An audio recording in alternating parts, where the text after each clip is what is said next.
Essayer de garder une relation longue de plusieurs décennies sur la bonne voie. Le président chinois Xi Jinping se rend à Lisbonne cette semaine alors que la Chine et le Portugal se préparent à marquer les 40 ans de relations diplomatiques. Au cours de cette période, ils ont dû naviguer dans certaines courbes diplomatiques. Et leurs liens économiques se sont parfois développés à des vitesses inégales, bien que ces dernières années le rythme s'est accéléré. L'ancien conseiller du président portugais, désormais analyste des relations internationales, a déclaré que c'était un moment clé pour les deux pays. Cette fois, le président Xi Jinping vient après que des investissements majeurs ont été effectués au Portugal. À l'époque, les relations étaient plutôt concentrées sur Macao. Ce n'est plus le cas depuis 1999.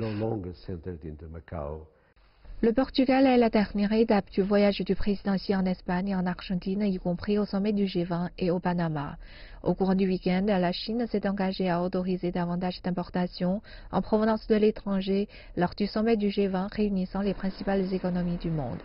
EDP, le principal fournisseur d'électricité du Portugal, suit de près la visite du président Xi. La société chinoise Genet Records, détenue par l'État chinois, détient une participation de 23% dans EDP, connu pour ses projets d'énergie renouvelable, et a lancé une offre publique d'achat qui est en attente. La visite intervient également alors que plus de 250 000 touristes chinois arrivent au Portugal chaque année, formant un groupe de plus en plus important de visiteurs. Ce dirigeant d'un groupe hôtelier voit une opportunité puisqu'il dit que les Chinois ont tendance à dépenser beaucoup et qu'ils montrent de bons signes de croissance. À mesure que les Chinois deviennent plus internationaux, ils apprennent des langues étrangères et ainsi de suite.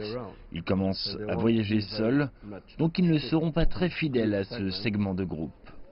Les analystes disent que certaines questions discutées lors de la visite du Premier ministre portugais en Chine il y a 2 ans aboutiront à la signature d'un certain nombre d'accords bilatéraux et commerciaux.